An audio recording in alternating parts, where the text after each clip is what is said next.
Welcome to Sleepless Philosophers, where deep ideas meet restful nights. If you enjoy these journeys through philosophy, please like and subscribe and turn on notifications for daily uploads. To support the channel, consider leaving a super thanks. Any amount helps us continue creating content. You can also become a member to request video topics. We're not monetized, so your support truly makes the difference. Now let the philosophy begin.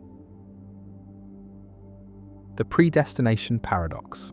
Time folds back on itself in strange ways, and among the strangest is the predestination paradox, a loop where an event in the past is caused by an event in the future, which is in turn caused by the past event, creating a circle of causation with no clear beginning. And yet, unlike other time travel paradoxes, this one involves no contradiction, only an unsettling sense that something is wrong with the very fabric of cause and effect. Imagine a historian who discovers an ancient artifact in a museum, a device whose origins are mysterious and unknown, and the historian becomes obsessed with understanding where it came from.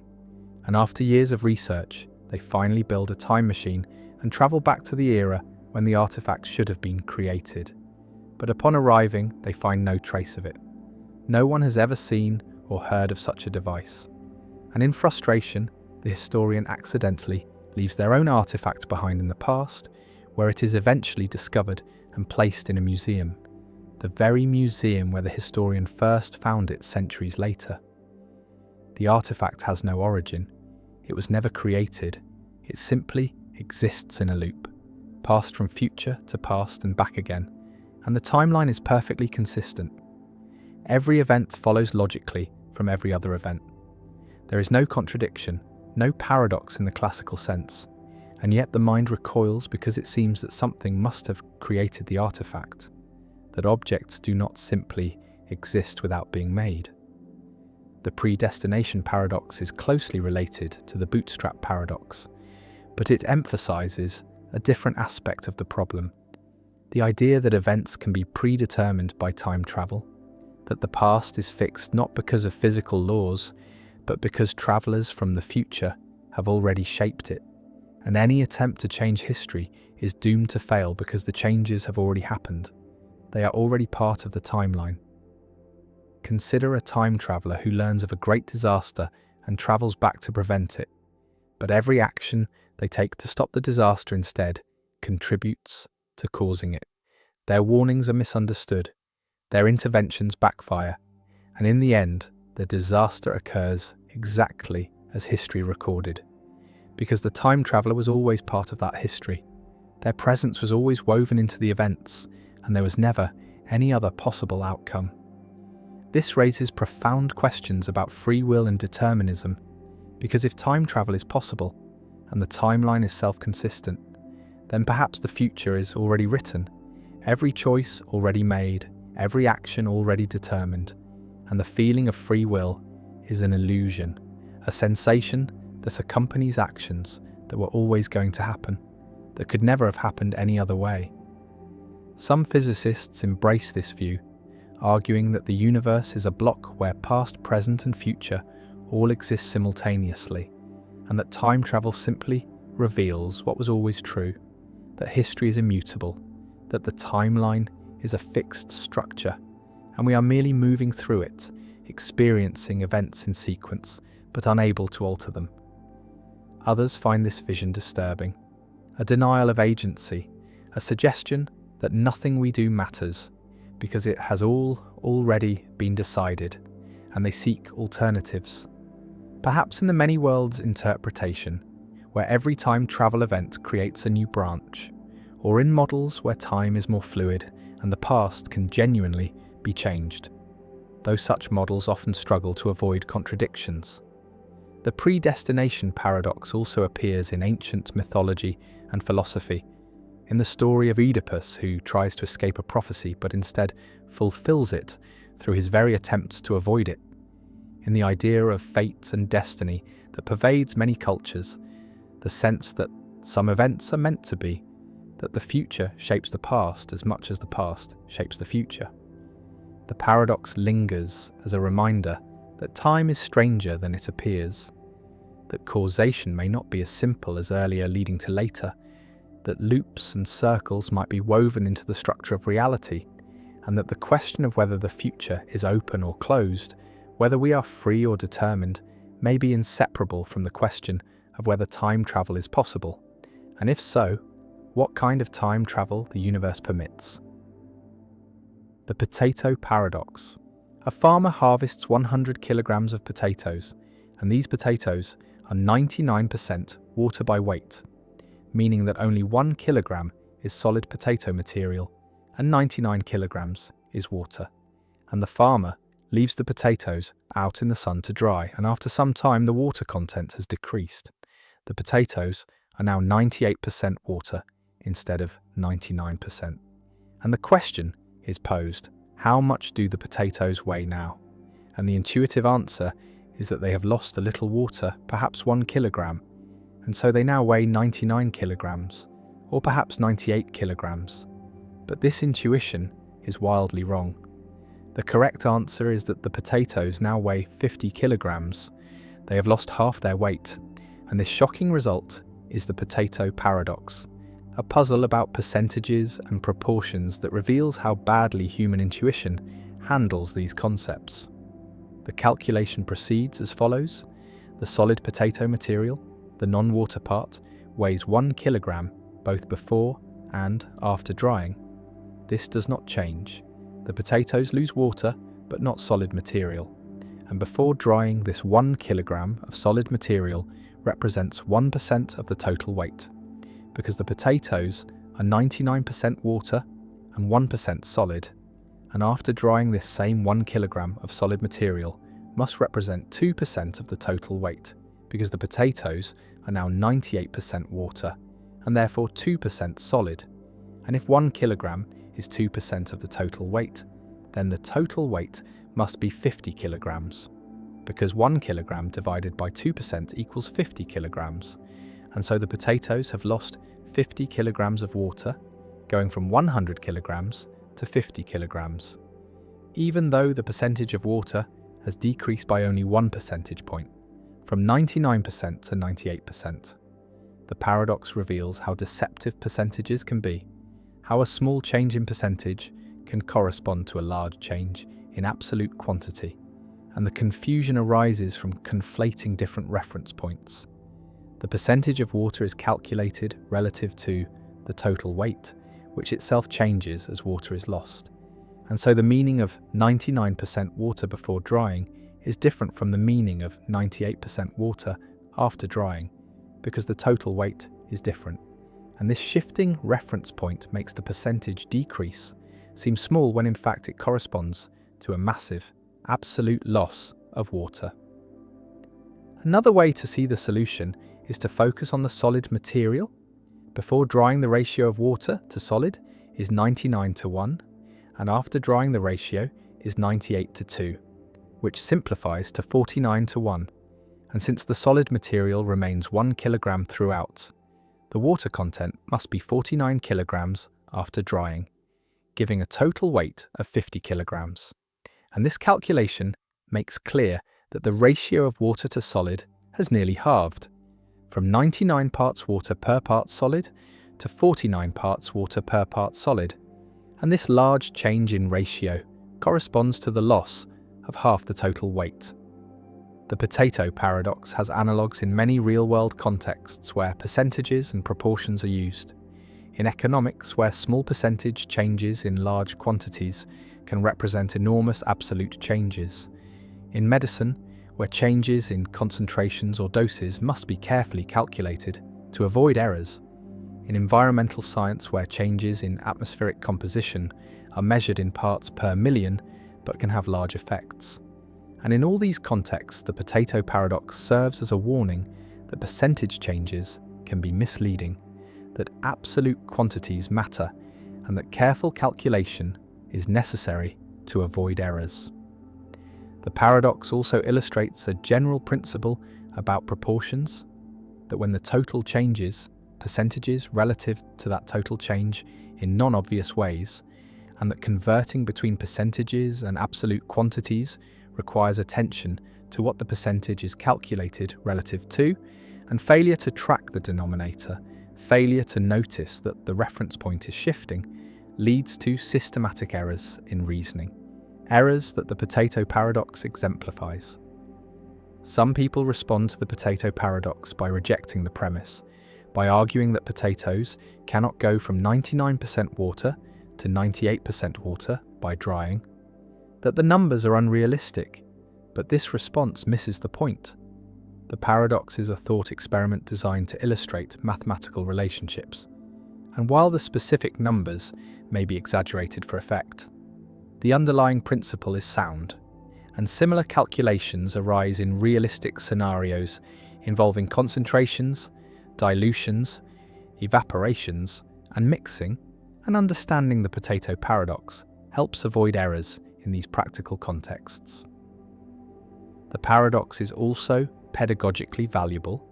It is often used to teach proportional reasoning, to help students understand the difference between absolute and relative quantities, to emphasize the importance of identifying what a percentage is calculated relative to, and to show that intuition about percentages is often wrong, that careful calculation is necessary, and that problems involving changing totals require extra care.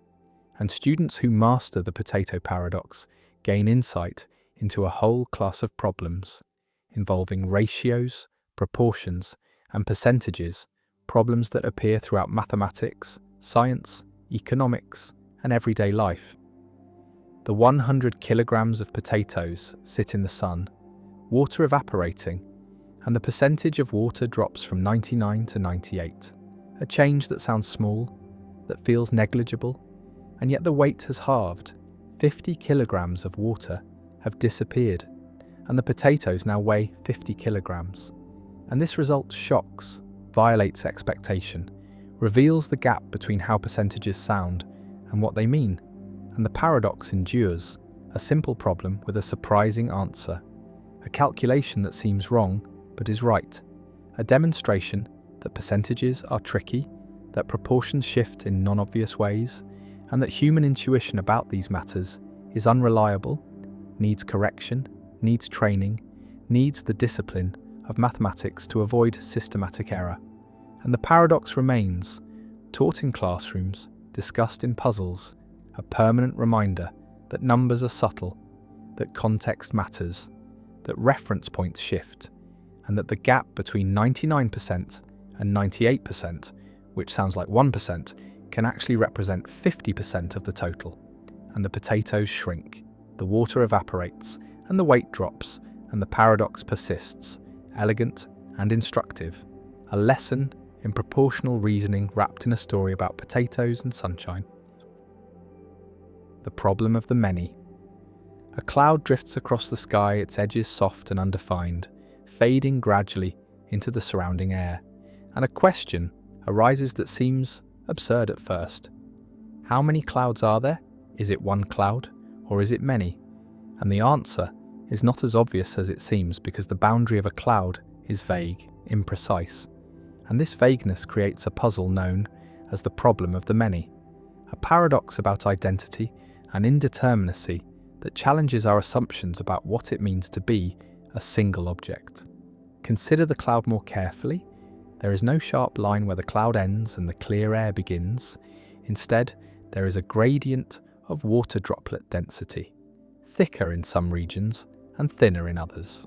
And so we could draw the boundary of the cloud in many slightly different ways, each including or excluding a few droplets at the edges. And each such boundary defines a distinct aggregate of water molecules, and each aggregate has an equal claim to being the cloud. None is more privileged than any other, and so instead of one cloud there are millions of overlapping cloud candidates, each differing by just a few molecules, and all of them present at the same time in the same region of space. The problem generalizes to nearly every ordinary object. A cat sitting on a mat consists of trillions of cells and molecules, and the boundary of the cat is not precise. A few skin cells flake off constantly, a few hairs are loose, and so there are countless cat candidates, each differing slightly in which particles they include. and all of them have an equal claim to being the cat, and yet we do not say there are millions of cats sitting on the mat. We say there is one cat, and this creates a tension between our linguistic and conceptual practices and the metaphysical reality that seems to support vast multiplicity where we perceive unity. The paradox was articulated clearly by Peter Unger in the 1980s, though the underlying issue has roots in ancient philosophy, and it forces a choice between several unappealing options. One option is to accept that there really are many overlapping objects where we ordinarily think there is one. Millions of clouds and cats and tables all occupying nearly the same space, differing only by a few particles at the margins. Another option is to deny that ordinary objects exist at all, arguing that only fundamental particles or fields are real, and that clouds and cats are mere conventional designations we impose on complex arrangements of matter. And a third option is to embrace vagueness in the world itself, arguing that there is no fact of the matter about exactly which particles compose the cat, that the cat is a vague object with indeterminate boundaries. Though this raises difficult questions about the metaphysics of vagueness and whether reality itself can be indeterminate, or whether indeterminacy exists only in language and thought. Some philosophers argue that identity is conventional. That which aggregates counts as the cloud or the cat is determined by our practical interests and linguistic conventions rather than by objective facts. That there is no deep truth about where the cloud ends, only a question of what it is useful or natural to call a cloud in various contexts. And this view dissolves the paradox by denying that there is a genuine metaphysical problem, replacing it with a pragmatic question about how we choose to describe the world. Others insist that the problem of the many reveals a real difficulty in our ontology, that the world does not come pre-divided into discrete objects, that individuation is imposed by minds rather than discovered in nature, and that the apparent distinctness and unity of ordinary things is an artifact of perception and cognition rather than a feature of reality itself. The problem also connects to issues in vagueness and the Sauritz paradox, because if the boundaries of objects are vague, then questions like how many clouds are in the sky or how many hairs must a person lose to become bald have no determinate answers. And this suggests that much of our language is infected with indeterminacy, that most predicates do not have sharp extensions, and that the classical logical principle of bivalence, the idea that every statement is either true or false, may fail for a vast range of ordinary claims. The problem of the many lingers as a reminder that the world of discrete objects we navigate daily, a world of cats and clouds and people, may be a useful fiction, a conceptual overlay we impose on a reality that is far more fluid and indeterminate than it appears, and that the question of how many things there are may have no answer, or infinitely many answers, or no meaning at all depending on how we choose to carve up the continuous flux of matter and energy into countable, nameable entities. The problem of universals, why redness exists everywhere and nowhere. A philosopher observes that multiple objects share properties. Multiple things are red, multiple objects are round, multiple animals are cats, and this sharing, this commonality, requires explanation, requires understanding what it is for different things to have the same property. And this is the problem of universals, one of the oldest and most fundamental problems in metaphysics. The question of whether properties like redness or roundness or cathood are real entities that exist independently of particular objects, are universals that multiple particulars instantiate, or whether properties are merely names, merely words we use to group similar objects without corresponding to any real shared entity. And the problem divides philosophers into realists who accept that universals exist and nominalists who deny them, and both positions face difficulties. Both must explain how we think and talk about properties, how science discovers laws about kinds, how resemblance works, and neither position has one consensus. And the problem of universals remains one of the deepest questions in ontology, a question about the fundamental furniture of reality, about what kinds of things exist. Imagine two red objects, a red ball and a red shirt, and they share something, they are both red, and the question is what this sharing amounts to, what grounds the similarity. And the realist says both objects instantiate the same universal, the property redness, which exists as a separate entity, an abstract object that is somehow present in both particulars. And the universal redness is one thing that exists in multiple places, is wholly present in each red object. And this explains similarity, explains how multiple things can be red. They all instantiate the same universal. And the nominalist says there is no universal. There are only the particular red objects, and the similarity is primitive, is a brute fact, or is explained by resemblance. The objects resemble each other, or is explained by linguistic convention. We call both red using the same word, and redness is not a real entity, but is a feature of our language or conceptual scheme. The problem can be stated as a dilemma. Either properties are universals, abstract entities that exist independently of particulars, or properties are just features of particulars. And if properties are universals, then we face the problem of how abstract entities relate to concrete particulars, how universals are present in objects, whether they exist in Plato's realm of forms separate from physical reality, or exist in objects themselves, as Aristotle thought. And if properties are just features of particulars, then we face the problem of explaining resemblance, explaining what makes multiple objects similar, what grounds classification into kinds, and neither horn is comfortable. Neither provides an obvious easy answer. And the problem of universals forces us to choose between problematic metaphysics or problematic nominalism. Visualize the realist picture, a realm of abstract universals, redness, roundness, cathood, existing eternally and independently, and particular objects participating in these universals, instantiating them, exemplifying them, and an object is red by standing in an instantiation relation to the universal redness. And this relation is mysterious, is not itself explained. How do abstract universals connect to concrete particulars? How does the abstract realm interact with the physical realm? And the realist must either accept this as primitive, as an unexplained connection, or provide a theory of instantiation. And various theories have been proposed, but all face difficulties. All struggle to explain how universals and particulars relate. One version of realism, Platonic realism, says universals exist in a separate realm, a realm of forms, and particulars participate in forms, and the perfect circle exists in the realm of forms, and physical circles approximate it, participate in it imperfectly. And this explains how we can think about perfect circles, even though no physical object is perfectly circular.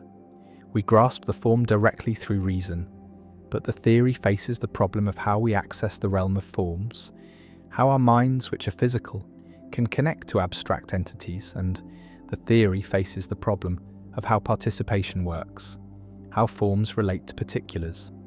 And Aristotle rejected Platonic realism, argued that forms exist in particulars, are immanent in objects, not transcendent, and redness exists in red objects, is a component of them, and this avoids the separate realm, but creates other problems. How can one form be in many places? How can universals be divided among particulars? Nominalism rejects universals entirely, accepts only particulars, and explains similarity without appealing to shared properties. And various nominalist strategies exist. Resemblance nominalism says objects are similar because they resemble each other, and resemblance is primitive, not explained by shared properties. And redness is just the class of objects that resemble paradigm red objects.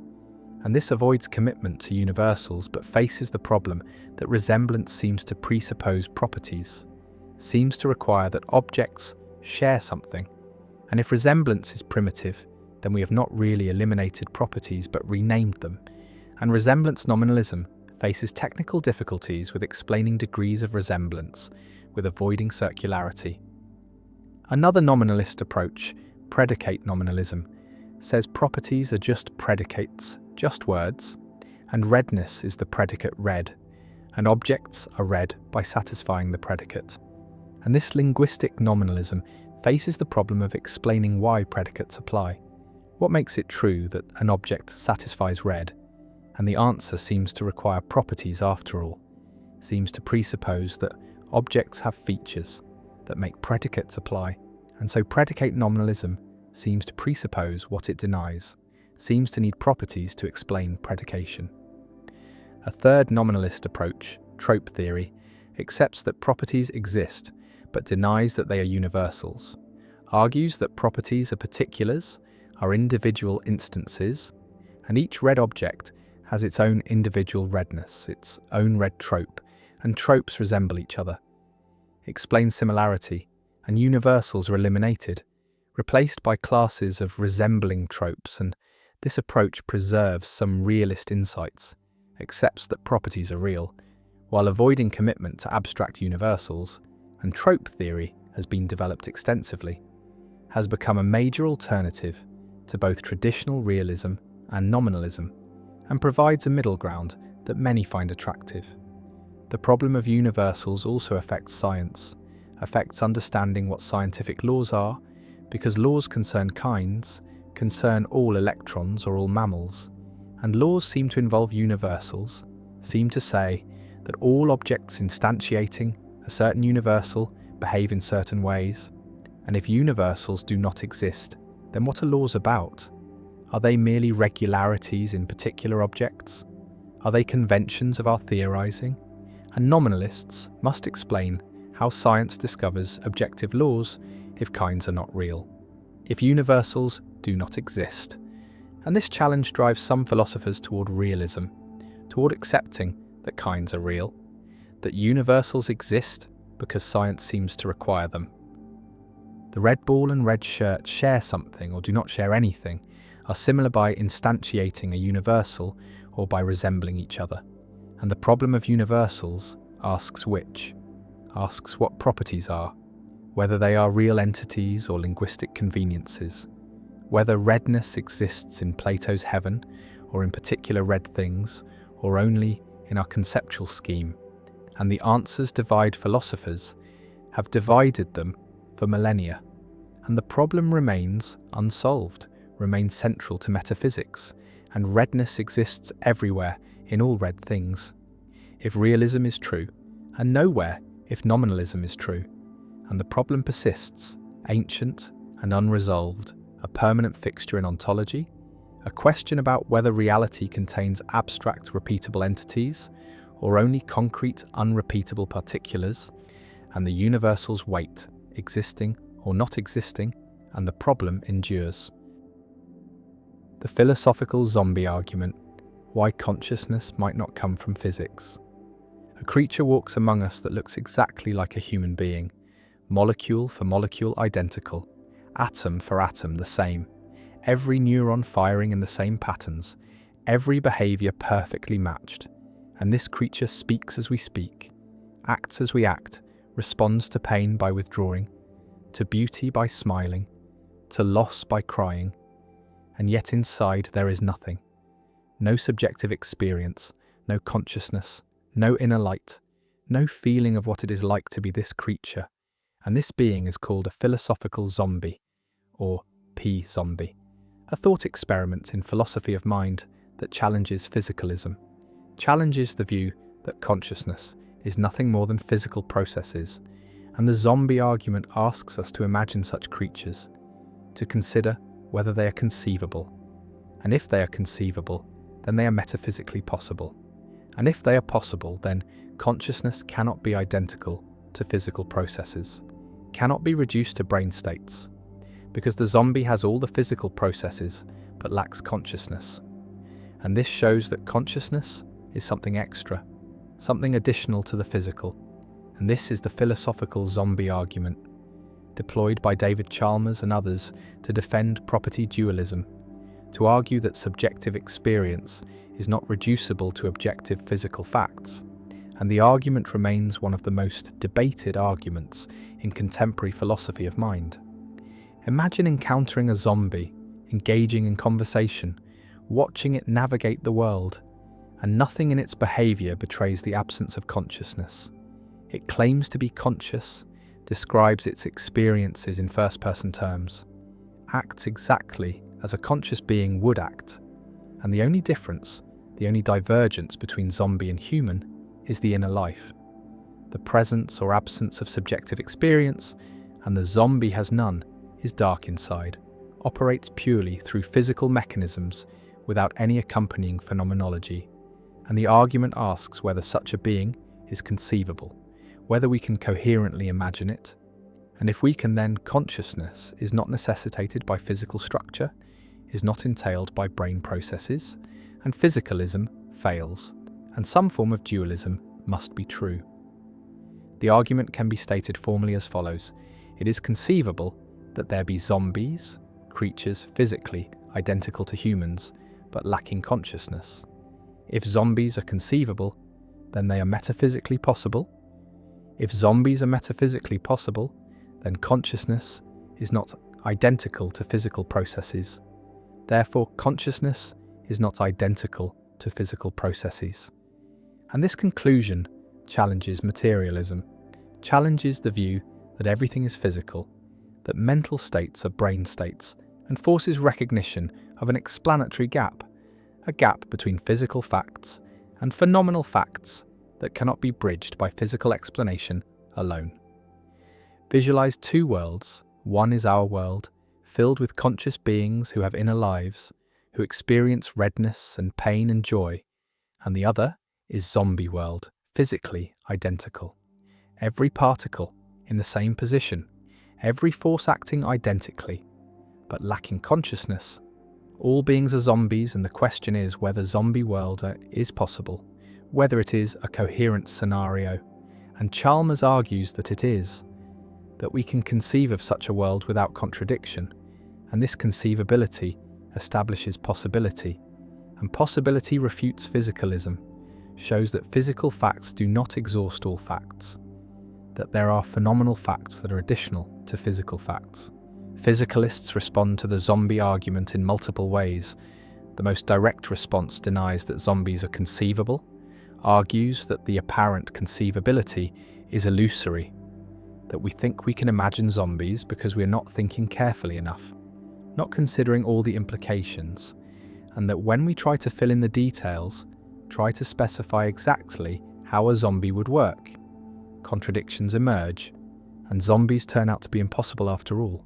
And this response requires showing that consciousness is entailed by physical structure, that given the right physical organization, consciousness must arise. And this is the hard part, explaining why and how physical processes necessitate consciousness.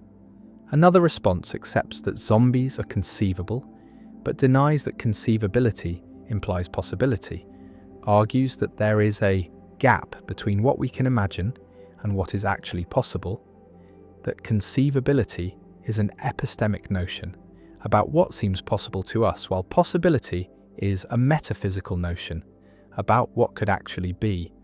And these can come apart. We can conceive of things that are actually impossible, like water being something other than H2O. And Kripke's work on necessity and identity supports this, shows that identities, like water is H2O, are necessary, even though we can conceive of their negation. And the same applies to consciousness, is brain process. It might be necessarily true, even though we can conceive of its negation. And so zombies, while conceivable, are not possible, and the zombie argument fails. A third response argues that the zombie argument begs the question, assumes what it sets out to prove, because the claim that zombies are conceivable assumes that consciousness is something separable from physical processes, something that could be absent while physical processes remain. And this assumption is precisely what physicalists deny. And so the argument does not refute physicalism, but merely asserts an alternative view. and physicalists are not obliged to accept the zombie scenario as genuinely conceivable, can reject it as incoherent or question-begging. The zombie argument connects to other arguments about consciousness, to the knowledge argument about Mary, and to the explanatory gap, and to the hard problem of consciousness, all pointing to the difficulty of explaining subjective experience in physical terms, all suggesting that phenomenal consciousness resists reduction.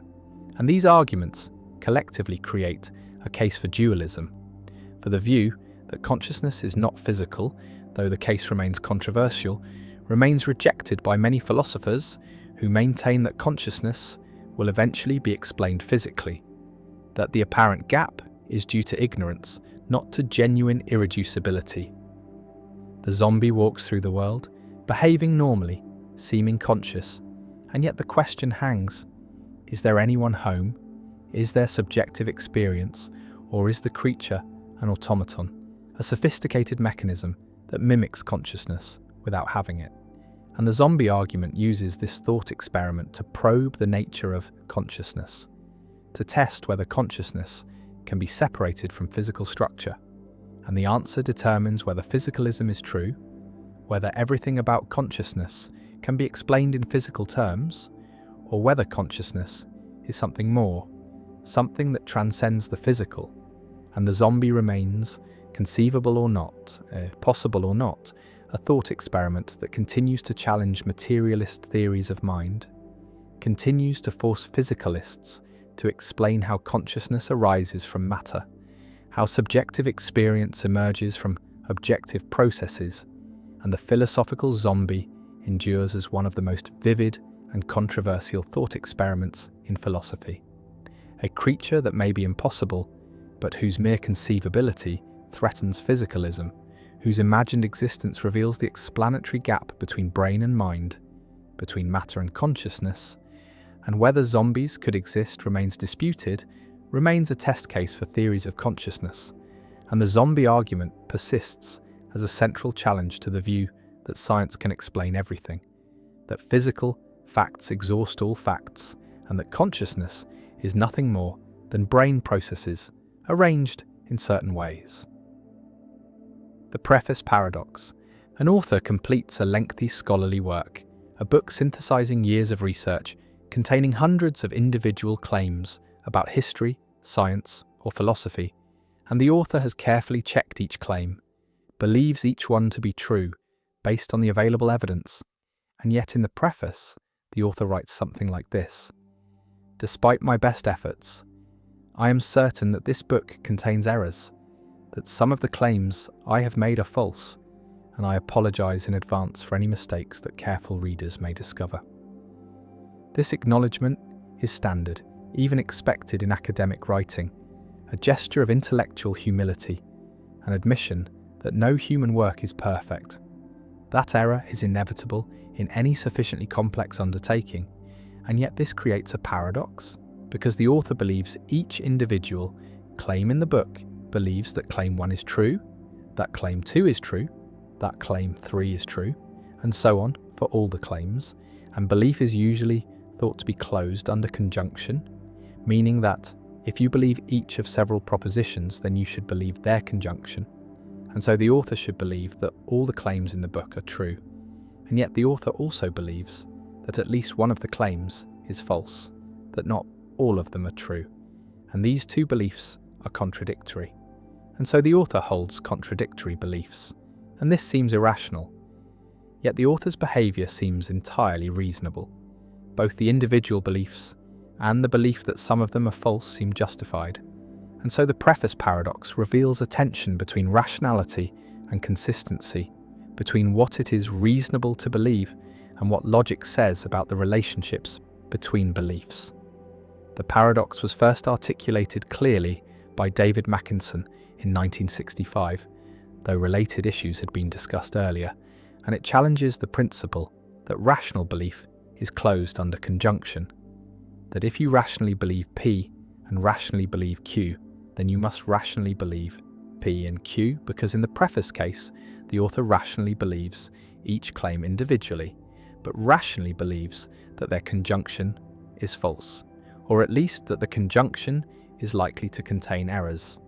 One response is to reject closure, to argue that rational belief is not closed under conjunction, that it is possible to rationally believe many individual propositions without rationally believing all of them together, especially when the number of propositions is large and the probability that each is true, while high, is less than certainty. Because if each claim has a 99% chance of being true, then a book with 100 claims has only about 37% chance of having all its claims be true, and so it is perfectly rational to believe each claim while doubting that all are true.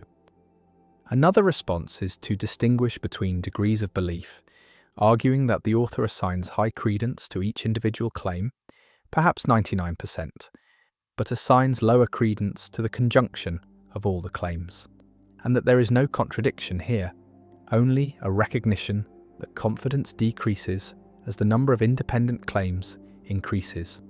And this response draws on probabilistic or Bayesian approaches to rational belief, where belief comes in degrees rather than being all or nothing, and where the probability of a conjunction is the product of the probabilities of the conjuncts, if they are independent, and so the probability that all claims are true can be much lower than the probability that any particular claim is true. A third response is to argue that the author's belief in the preface, the belief that the book contains errors, is of a different kind than the beliefs in the individual claims, that it is a higher order belief about the author's own fallibility rather than a first order belief about the subject matter of the book, and that there is no direct contradiction between believing that you are generally fallible and believing specific claims, just as there is no contradiction in a weather forecaster believing that their forecasts are occasionally wrong while believing that today's forecast is correct. The preface paradox connects to broader issues in epistemology about the nature of rational belief, the role of evidence, the significance of consistency, and whether it is possible for a rational agent to knowingly hold inconsistent beliefs. And while inconsistency is generally considered a mark of irrationality, the preface paradox suggests that there are cases where inconsistency, or at least apparent inconsistency, is unavoidable, and perhaps even required by rationality, because to refuse to acknowledge the possibility of error when error is statistically almost certain would itself be a form of irrationality, a failure to properly calibrate beliefs to the evidence. The paradox also relates to the lottery paradox, another puzzle about rational belief and probability, where you rationally believe of each ticket in a large fair lottery that it will not win, but you also rationally believe that some ticket will win, and again rational belief seems to violate closure under conjunction, and together these paradoxes suggest that the classical logical picture of belief, where beliefs are consistent sets of propositions closed under logical consequence, may not accurately capture how rational agents actually form and maintain beliefs in conditions of uncertainty. The preface paradox has practical implications for how we think about knowledge and expertise, because it suggests that experts, even while justifiably confident in their individual judgments, should maintain an overall humility about the possibility of error, and this humility is not a sign of weakness or uncertainty, but a recognition of the statistical reality of human fallibility, and it supports practices like peer review, replication, and open debate, all of which are mechanisms for catching errors that individual researchers, despite their care and expertise, are likely to make. The paradox also raises questions about the ethics of assertion and testimony, about what it is permissible to assert or to claim as knowledge, because if the author knows that the book contains errors, in the sense of being confident that at least one claim is false, then is it honest to present the book as if all the claims are true, or should every claim be hedged with qualifications and caveats?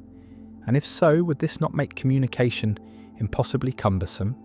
And yet, if we present claims without hedges, do we mislead our audience? Do we pretend to a certainty we do not possess?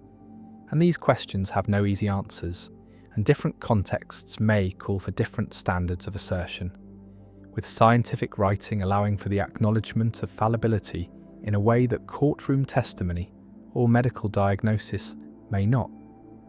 The author sits with the completed manuscript, proud of the work yet aware of its limitations, believing each sentence yet doubting the whole, and this dual attitude, far from being irrational, seems to be the mark of a careful and honest thinker, someone who takes seriously both the evidence for individual claims and the statistical likelihood of error. And the preface paradox forces recognition that rationality is more complex than simple consistency, that the principles governing rational belief must accommodate uncertainty, fallibility, and the limits of human cognition, and that sometimes the rational response to evidence is to hold beliefs that are, in a technical sense, inconsistent. And this inconsistency is not a flaw to be corrected, but a feature of how finite minds navigate an uncertain world. And the paradox remains a puzzle that challenges our theories of rational belief, that resists easy resolution, and that reminds us that even the attempt to be perfectly rational, perfectly consistent, perfectly certain, is itself a kind of error, a failure to recognize that error is inevitable, that certainty is elusive, and that the best we can do is to believe what the evidence supports, while acknowledging that some of what we believe must, almost certainly, be false. The Raven paradox, another name for the same strange logic. The paradox stands at the intersection of logic and intuition, bearing multiple names but always presenting the same fundamental puzzle. And the Raven paradox is simply another term for what Hempel called the paradox of confirmation, the same logical structure, the same counterintuitive conclusion that observing non-black non-ravens confirms the hypothesis that all ravens are black. And the paradox is named after ravens because this particular example, chosen somewhat arbitrarily, has become the standard formulation, the canonical case study in discussions of confirmation theory. And ravens serve as the perfect illustration, because the hypothesis all ravens are black is simple, clear, empirically testable, and the conclusion that red apples provide evidence for this hypothesis is maximally counterintuitive. And so the Raven paradox persists as a permanent fixture in philosophy of science, a problem that every theory of confirmation must address, a test case that separates adequate theories from inadequate ones. The paradox reveals something deep about the nature of scientific reasoning, about how we move from observations to generalizations, from data to theories, and the lesson is that confirmation cannot be understood purely formally, cannot be reduced to logical rules applied mechanically, but requires judgment, requires taking into account background knowledge, context, relevance, and the structure of inquiry, and different philosophical traditions respond differently. Bayesians appeal to prior probabilities and degrees of belief. Falsificationists focus on potential refutation rather than positive confirmation, and pragmatists emphasize the goals and methods of actual scientific practice, and each approach offers tools for handling the paradox, for explaining why ravens matter and apples do not despite the logical equivalence. And the paradox serves as a crucible, a test that theories of confirmation must pass.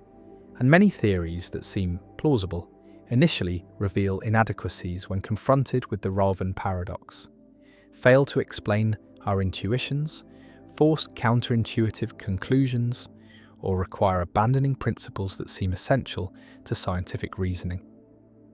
Visualize a scientist designing an experiment to test whether all ravens are black, and the scientist must decide what to observe, where to look, what data to collect, and the obvious choice is to find ravens and check their colour, to go where ravens live and observe them systematically.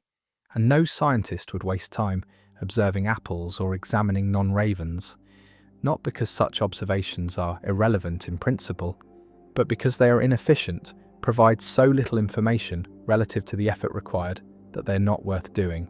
And this practical irrelevance, this decision based on efficiency rather than logic, is what our intuitions track.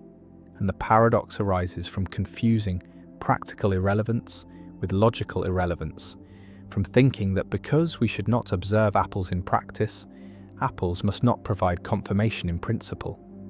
And once we separate these two senses of relevance, the paradox loses some of its force, becomes less paradoxical, becomes a lesson about the difference between what logically confirms a hypothesis and what constitutes good scientific practice. The Raven paradox also illustrates the problem of GRU, the challenge of projectable predicates, because just as we face questions about what confirms hypotheses, we also face questions about which generalizations are legitimate, which patterns can be projected into the future. And these two problems are connected. Both involve understanding how observation relates to theory, how particular instances support general claims. And the Raven paradox is one manifestation of the broader problem of induction, the problem of justifying our inferences from observed to unobserved cases. And solving the Raven paradox completely would require solving the problem of induction, would require explaining how evidence works, how observation justifies belief. And this larger project remains incomplete, remains one of philosophy's central unsolved problems. The paradox endures because it is simple, because it uses everyday examples that everyone understands, ravens and apples and colours, and yet produces a conclusion that seems absurd, that violates common sense, and this combination makes it pedagogically powerful, makes it an excellent tool for teaching about confirmation and scientific method, for showing students that logic can lead to surprising places, that formal reasoning sometimes conflicts with intuition, and that philosophy of science is not obvious, not a matter of codifying what scientists already know, but involves genuine puzzles that require careful analysis to resolve. And the Raven paradox remains a standard topic in introductory courses, a problem that every student of philosophy of science encounters. And despite decades of discussion, despite hundreds of papers and books addressing it, the paradox retains its power to surprise, to challenge, to force recognition that confirmation is more subtle than it appears. The ravens fly, black against the sky, and somewhere a scientist notes another black raven, records it as confirming evidence, and elsewhere someone observes a red apple, and logic says this too is evidence about ravens. This too confirms the hypothesis, and the paradox persists, a challenge to our understanding of how evidence works.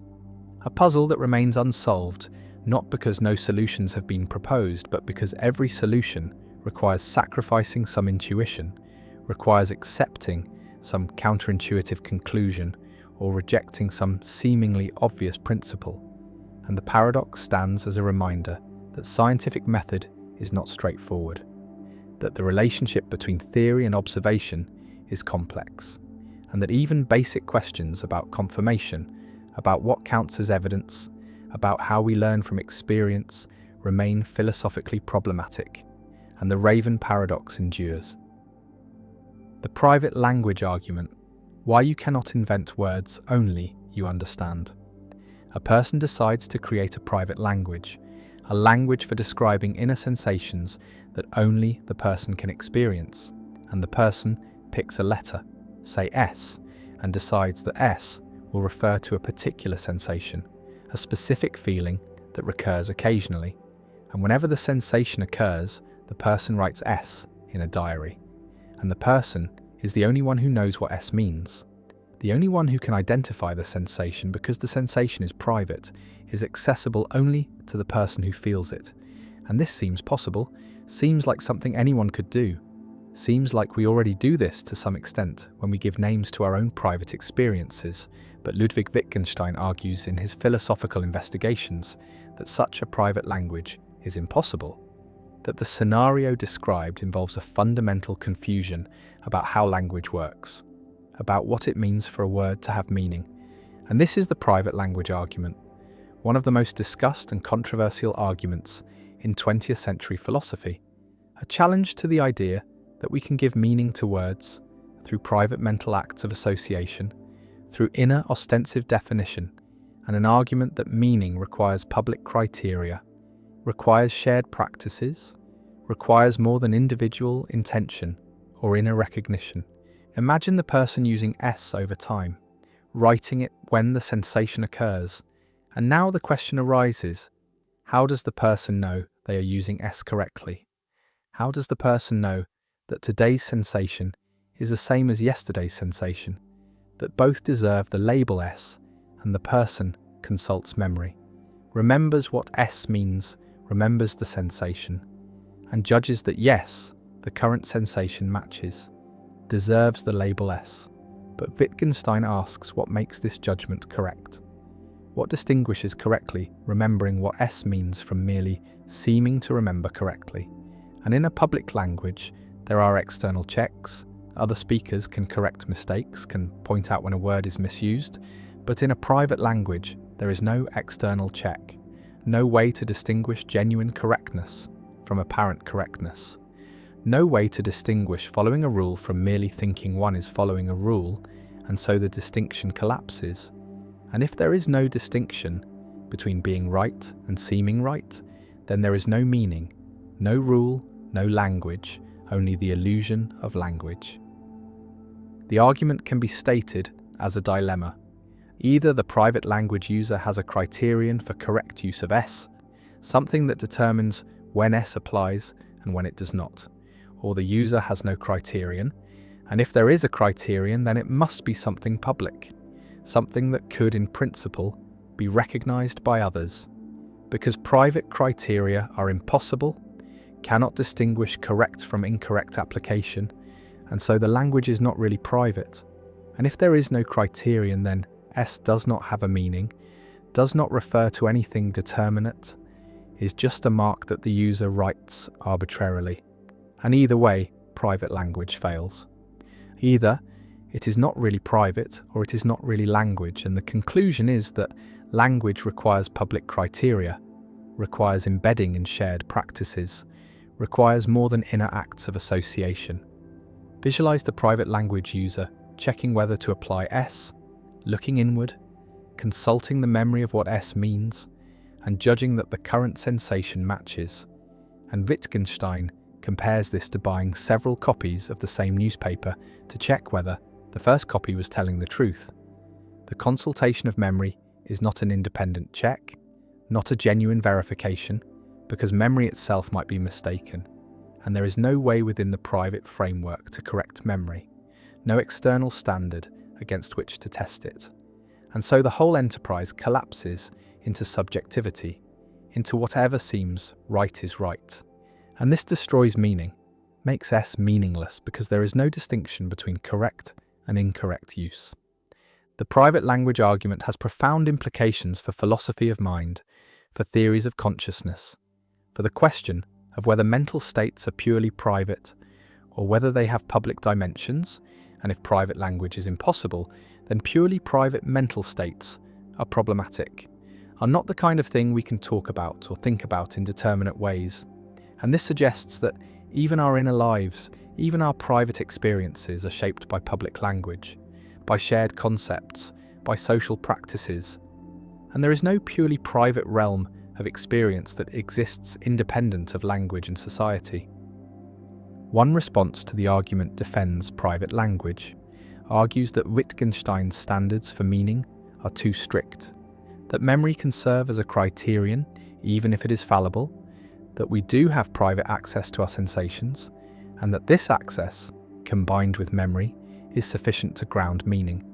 And this response denies that meaning requires public criteria, argues that private ostensive definition is possible, that we can give names to our inner states through acts of attention and association. And while these names might be incorrigible, might admit of no external check, they are still meaningful, still refer determinately to experiences, and the private language argument fails to show otherwise.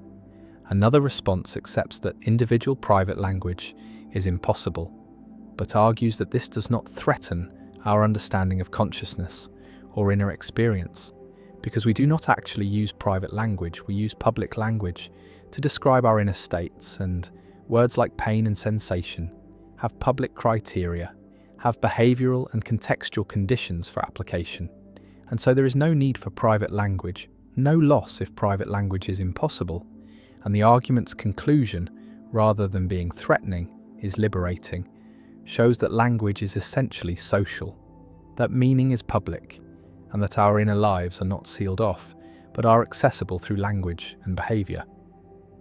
A third response questions whether Wittgenstein's argument succeeds, argues that it proves too much, that if private language is impossible, then all language is impossible, because even public language requires individuals to remember meanings, to apply rules based on memory and judgment, and if memory is insufficient for private language, why is it sufficient for public language? And this response suggests that the private language argument creates a general skepticism about meaning that Wittgenstein himself would reject, that the argument needs to be refined to distinguish the legitimate role of memory in public language from the illegitimate role in private language, and making this distinction is difficult.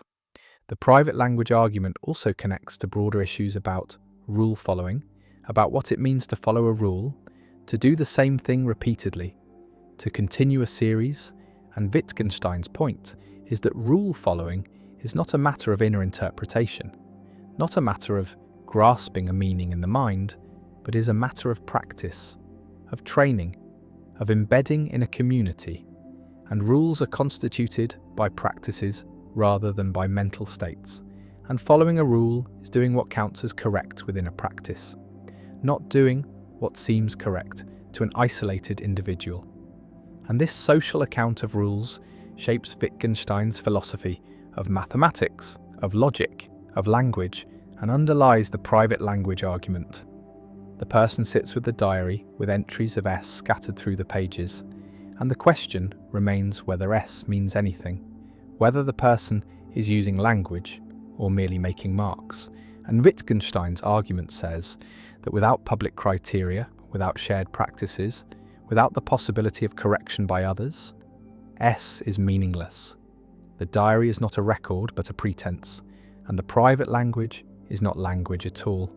And the argument persists as one of the most challenging and important arguments in philosophy, an argument that has shaped discussions of meaning, of mind, of consciousness, and of the relationship between language and reality, and whether the argument succeeds remains disputed, remains a matter of ongoing philosophical debate, but its influence is undeniable, has changed how philosophers think about private experience, about meaning, about the conditions that make language possible, and the private language argument endures as a permanent challenge to Cartesian conceptions of mind, to the idea of a purely private inner realm, and to theories that ground meaning in individual mental acts rather than in public practices.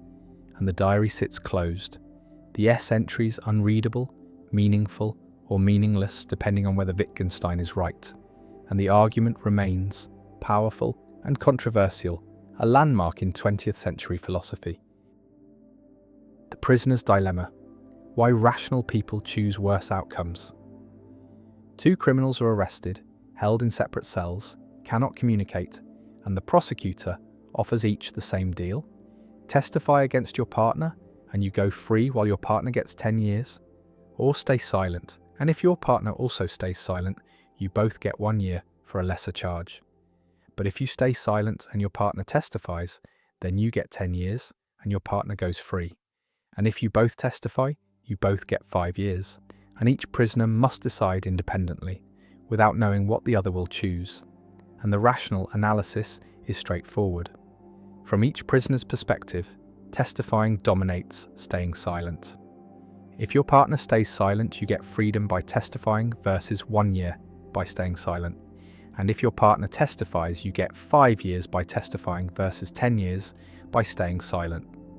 So regardless of what your partner does, you're better off testifying.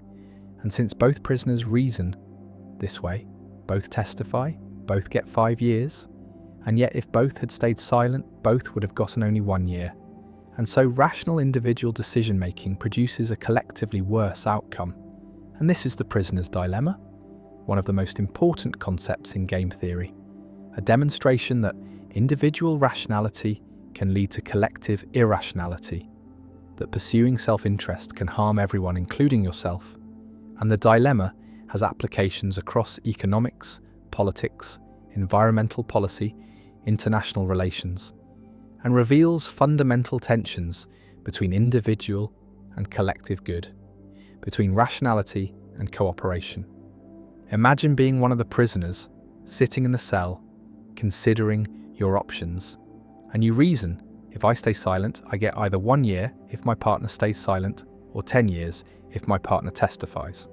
And if I testify, I get either freedom if my partner stays silent, or 5 years if my partner testifies. And comparing these, testifying is better in both cases, gives me a better outcome regardless of what my partner does. And this is a dominant strategy, a strategy that is best no matter what others do. And rationality seems to require choosing your dominant strategy. And so you testify, and your partner reasons the same way, also testifies, and you both get 5 years. And looking back, you realize that if you had both stayed silent, you would both be better off, would both get only 1 year, but you had no way to ensure your partner would stay silent, no way to trust. And without trust, the rational choice is to testify, even though cooperation would benefit both. The prisoner's dilemma demonstrates the difference between Nash equilibrium, a state where no player can improve by changing strategy unilaterally, and Pareto optimality, a state where no one can be made better off without making someone worse off. And in the dilemma, both testifying is a Nash equilibrium because neither prisoner can improve by switching to silence if the other is testifying. But both testifying is not Pareto optimal because both could be better off if both stayed silent. And this divergence between equilibrium and optimality is what creates the dilemma, shows that rational individual decision-making can get stuck in suboptimal outcomes, can fail to reach mutually beneficial cooperation. Visualize the dilemma as a payoff matrix. Rows represent prisoner A's choices, columns represent prisoner B's choices, and the cells show the outcomes. And the structure reveals that mutual cooperation yields better outcomes than mutual defection. But cooperation is risky, is vulnerable to exploitation, and defection is safe. Is the rational choice if you cannot trust your partner. And the dilemma captures this tension between cooperation and defection, between trusting others and protecting yourself. And this tension is ubiquitous, appears in countless real-world situations, from arms races to environmental agreements to business competition. The prisoner's dilemma has multiple variants. Iterated prisoner's dilemma, where the same players interact repeatedly. An iteration changes the analysis because future interactions create incentives for cooperation, create opportunities for reputation building and retaliation, and strategies like tit for tat, where you cooperate initially and then mirror your partner's previous choice, perform well in iterated games, achieve cooperation through reciprocity.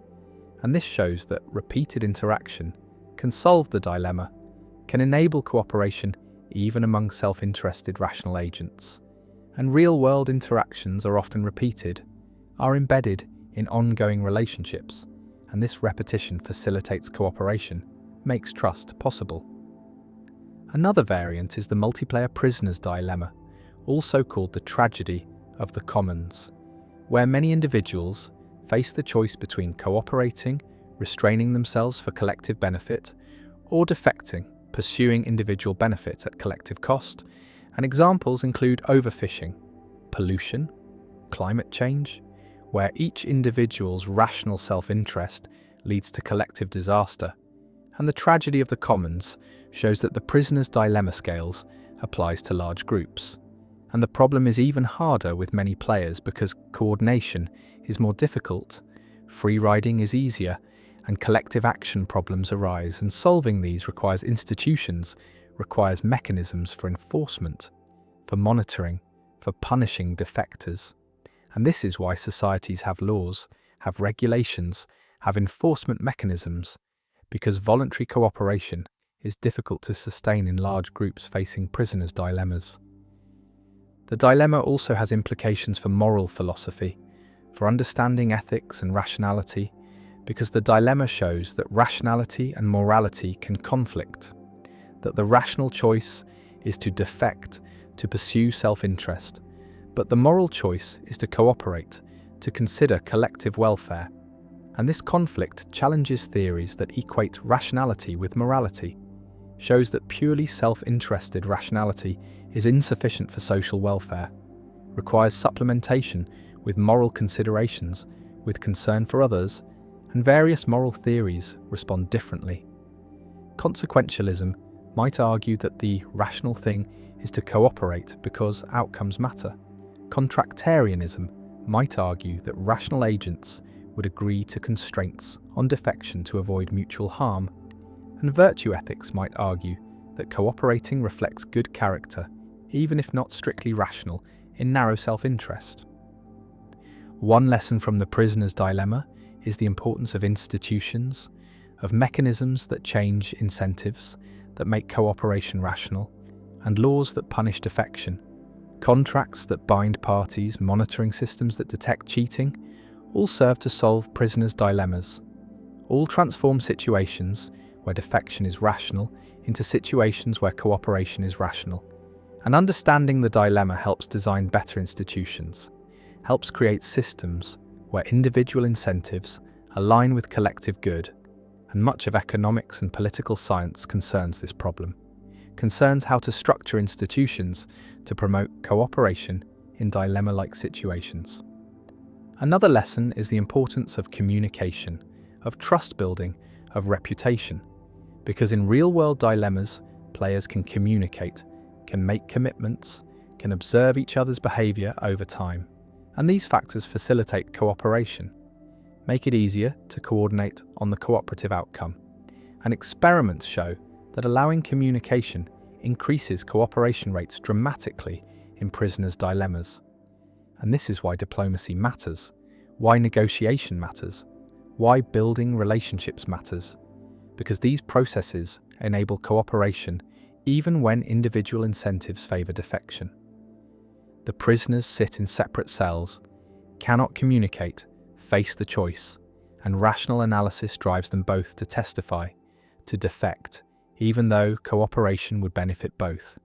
And the dilemma reveals that rationality is not enough, that collective outcomes require more than individual optimization, require cooperation, trust, institutions, repeated interaction, communication, and the prisoner's dilemma remains one of the most important concepts in social science, a simple game that captures fundamental tensions in social life, that shows why cooperation is difficult, why self-interest can be self-defeating, why rational agents can fail to achieve optimal outcomes, and the dilemma persists as a permanent challenge to theories of rationality, to assumptions about markets and institutions, and as a tool for understanding why societies need laws, norms, enforcement, reputation, communication, all mechanisms that help solve dilemmas, that enable cooperation despite individual incentives to defect.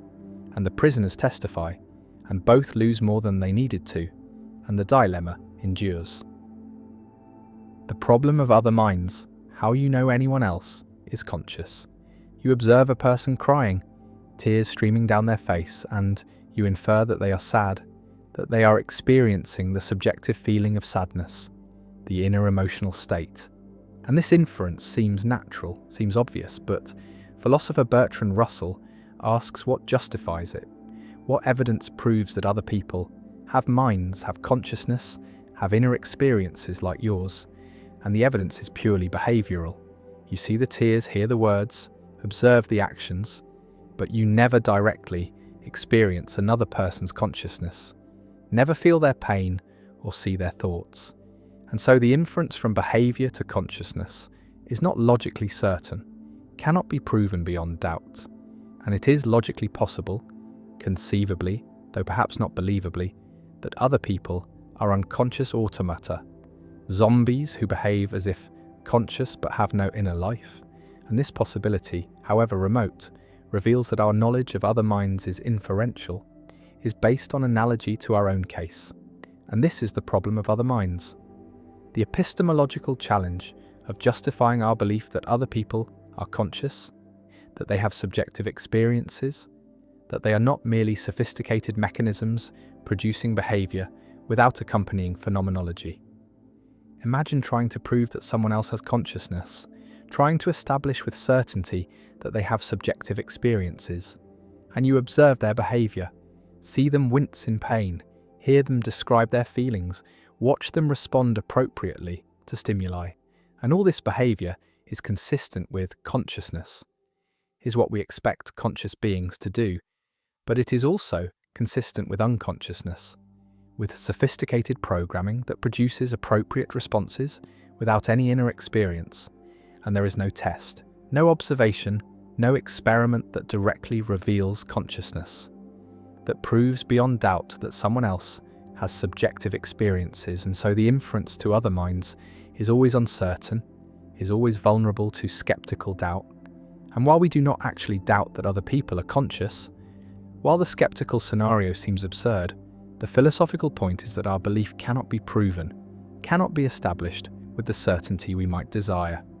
The problem of other minds rests on the asymmetry between first-person and third-person access to mental states.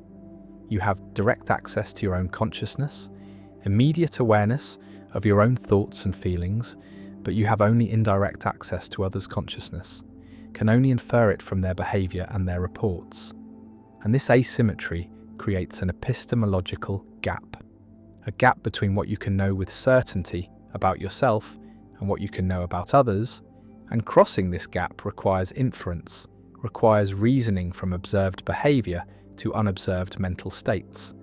And such inference is never certain, always vulnerable to error. The traditional solution to the problem of other minds is the argument from analogy, which says that I observe a correlation in my own case between mental states and behavior.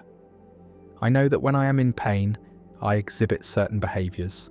When I am sad, I cry, and so on. And I observe that other humans exhibit the same behaviors. And by analogy, I infer that they have the same mental states, that when they exhibit pain behavior, they are in pain. And this analogy is strengthened by the similarity between my body and their bodies, by the fact that we share similar physiology, and so it is reasonable to infer that we share similar mental lives. But critics of the argument from analogy point out that it is based on a sample size of one. On my own case, and generalizing from one case to all cases is weak induction. And moreover, the analogy assumes what it sets out to prove, assumes that behavioral similarity indicates mental similarity, and this assumption is precisely what the skeptic challenges. Visualize the epistemic situation. You are confined to your own consciousness, your own first-person perspective, and everyone else exists outside this perspective, exists as objects in your experience rather than as subjects with their own experiences. And the question is how you know that these objects are also subjects, also have inner lives, and the answer cannot be certain, cannot be proven, can only be inferred with greater or lesser confidence. And this realization that our knowledge of other minds is uncertain is one of the permanent features of the human epistemic situation, a gap that cannot be fully closed. Another approach to the problem of other minds appeals to the best explanation, argues that the hypothesis that other people are conscious, that they have minds, is the best explanation of their behavior, that positing consciousness explains why people speak as they do, why they report experiences, why they act purposefully, and so on. And while the zombie hypothesis, the hypothesis that people lack consciousness, is logically possible, it is not plausible, not the best explanation, and so we are justified in believing that other people are conscious, even though we cannot prove it with certainty. And this response treats knowledge of other minds as a theoretical inference, as a hypothesis confirmed by evidence, rather than a conclusion proven with certainty.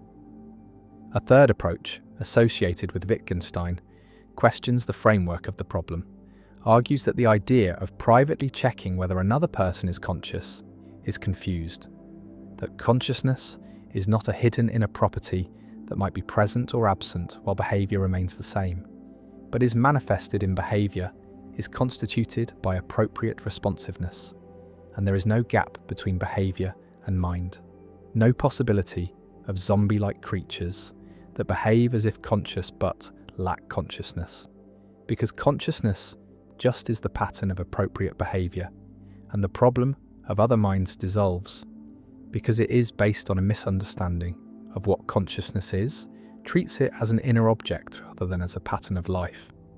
The problem of other minds connects to debates about artificial intelligence, about whether machines could be conscious because the same epistemic situation applies.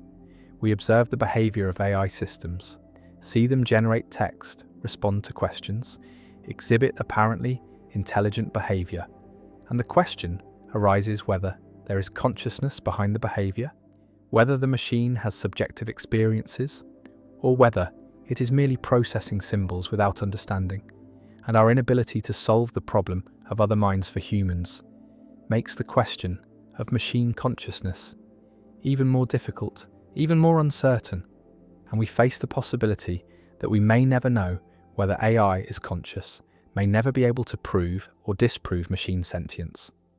The problem also has practical implications for how we treat non-human animals, for whether they have consciousness, feel pain, deserve moral consideration, and our evidence is behavioural.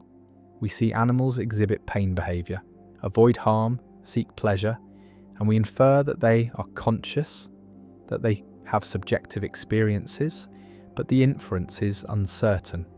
Is more uncertain the more different the animal is from us, and the problem of other minds makes it difficult to establish definitively which animals are conscious, which can suffer, which deserve protection.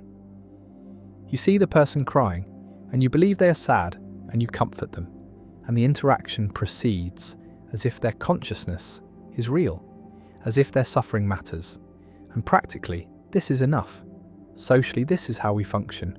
But philosophically, the question remains, how do you know? How can you prove that they are not a sophisticated zombie, that there is really someone home behind the tears? And the answer is that you cannot prove it, can only infer it, can only trust in analogy and explanation, and the shared form of life that suggests consciousness is universal among humans. And the problem of other minds persists, not as a practical obstacle, but as a philosophical recognition of the limits of knowledge, the gap between self and other, between first-person certainty and third-person inference. And the problem endures as a permanent feature of epistemology, a reminder that some things cannot be known with certainty, that consciousness is private, that the inner life of another remains always partially hidden, always known only through the indirect evidence of behaviour and report. And the crying continues, and the inference to sadness continues, and life proceeds, and the problem remains, unsolved and perhaps unsolvable, a gap that defines the epistemic situation of embodied minds, trying to know other embodied minds, and the question persists, how do you know anyone else is conscious? And the honest answer is, you do not know with certainty. You only believe with confidence but without proof. And this uncertainty is part of what it means to be human, to be a conscious being among what you believe are other conscious beings, but can never know for certain. The problem of the one, why nothing can be truly unified. A philosopher asks the opposite question, not why there are many where we expect one, but why there is one where we observe many, asks how parts compose wholes, how multiplicity becomes unity, how many things can constitute one thing, and this is the problem of the one, the puzzle about unity, about what makes a collection of parts into a genuine single object rather than merely a plurality. And the problem is ancient, goes back to Greek philosophy, to debates about whether wholes are real or are merely conceptual constructions from parts. And the puzzle is that unity seems to require something beyond mere collection, requires a principle of unity that binds parts together. But what could this principle be? What makes a collection of atoms a person, rather than merely atoms arranged person-wise?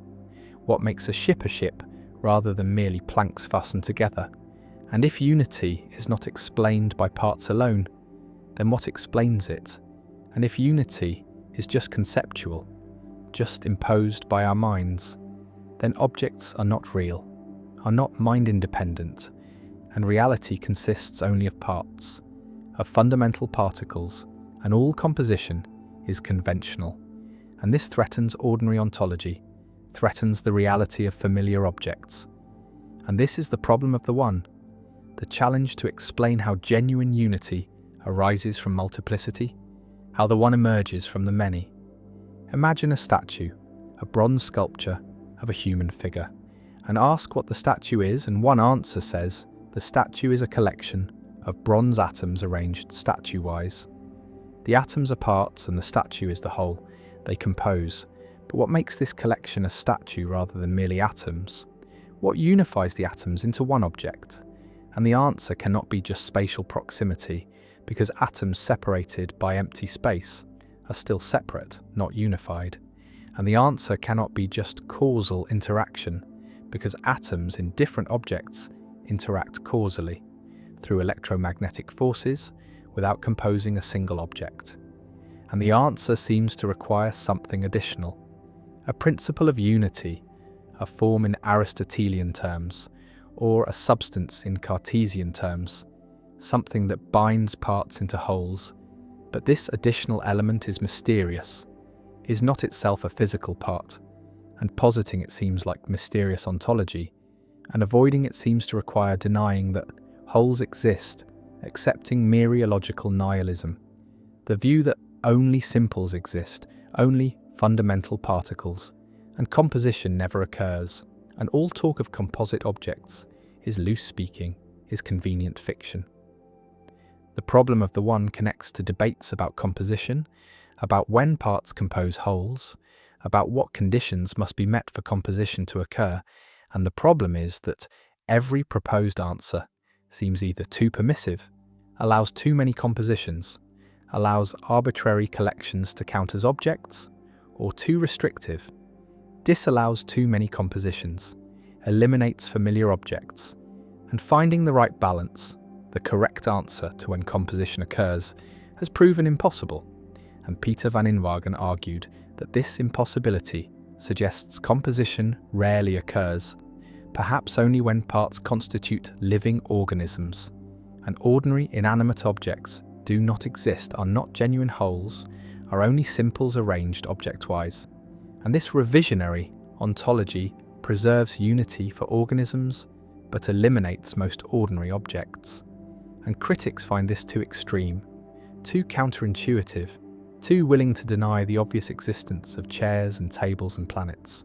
Visualize unity as a relation between parts that binds them into wholes. And the question is, what grounds this relation? What makes it obtain? And if the relation is fundamental, not reducible to other facts about parts, then we have expanded our ontology, have added relations to our list of basic entities. And if the relation is reducible, is just parts having certain properties, or standing in certain spatial or causal relations, then we can eliminate talk of wholes, can replace it with talk of parts and their relations. And the whole is not an additional entity, but is just the parts and relations described collectively. And this eliminativist approach solves the problem of the One by denying that unified wholes exist, accepting that only parts exist and unity is conceptual, is our way of organizing parts into groups.